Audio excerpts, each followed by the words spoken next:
नमस्कार दोस्तों, मैं विनीता संस्कृति आईएएस के यूट्यूब चैनल पर आप सभी का स्वागत करती हूं। आज हम बात करने वाले हैं क्या सरकार निजी संपत्ति को जब्त कर सकती है और उसका पुनः वितरण कर सकती है। ये कहीं ना कहीं हमारे आर्टिकल 39B से संबंधित है। अब ये 39B की व्याख्या को लेकर अभी मुद्दा जो है चर्चा में बना हुआ है। आर्टिकल 39B क्या है, अलग अलग समय पर इसकी क्या व्याख्या की गई है, इसे किस तरह से व्याख्यायित किया गया है, ये हम देखेंगे इस आर्टिकल के माध्यम से। तो चलिए देख लेते हैं अभी ये चर्चा में क्यों है। तो चर्चा में इसलिए है क्योंकि सुप्रीम कोर्ट ने बुधवार को अपनी एक याचिका पे सुनवाई करी है। जो याचिका क्या थी, जिसमें ये कहा गया कि क्या सरकार निजी संपत्ति स्वामित्व वाली संपत्तियों को समुदाय का भौतिक संसाधन मान सकती है और उनका अधिग्रहण और पुनः वितरण कर सकती है।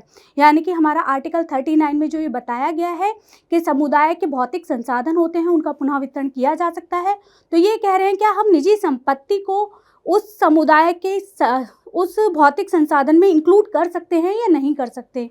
चलिए आगे देख लेते हैं अपने टॉपिक के प्रमुख बिंदु क्या हैं।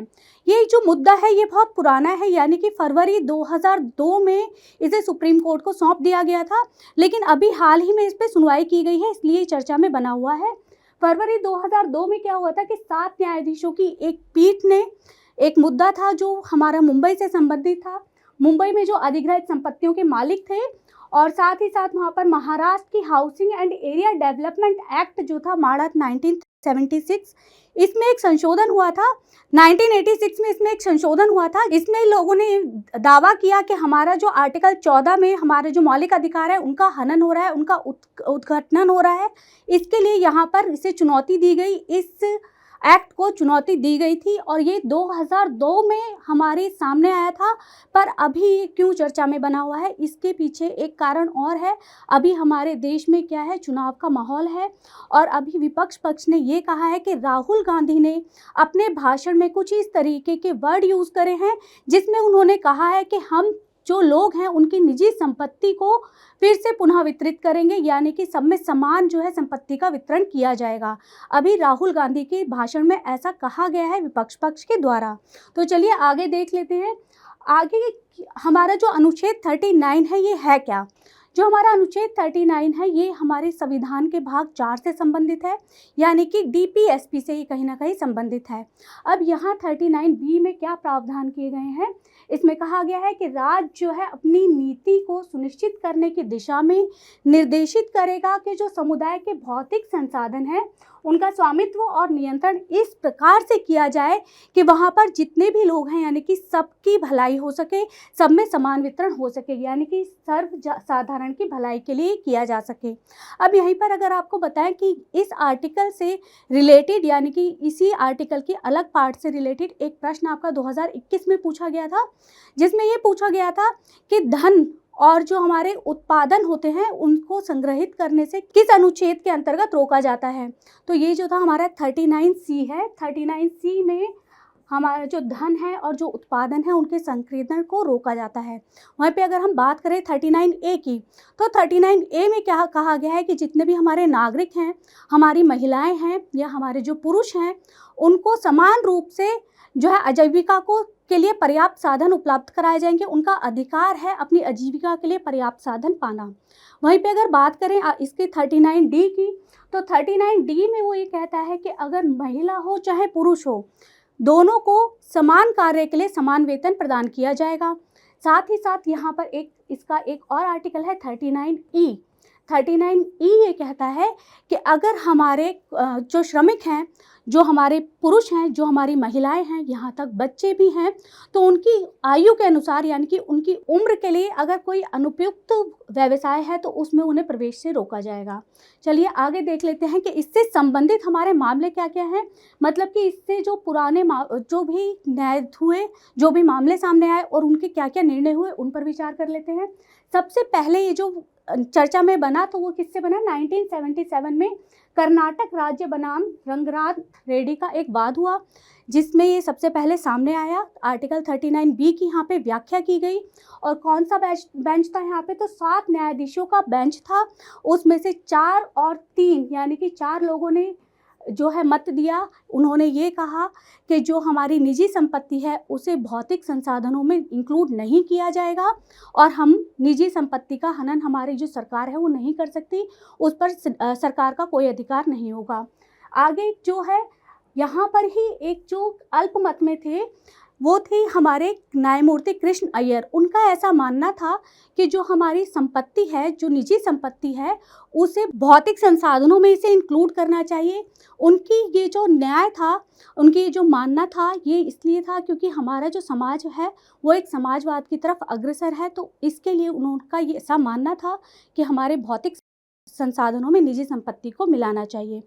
और उन्होंने ये कहा कि निजी स्वामित्व वाले जो संसाधन हैं, जो भी समुदाय भौतिक संसाधन माना जाना चाहिए और भौतिक संसार में मूल्य या उपयोग की प्रत्येक वस्तु जो भौतिक संसाधन है या व्यक्ति, समुदाय या सदस्य होने के नाते उन्हें संसाधन समुदाय का हिस्सा है, यानी कि उस जो भी भौतिक साधन है वो हमारे ही पृथ्वी के हैं, तो सबका उस पर बराबर का अधिकार है, ऐसा उनका मानना था।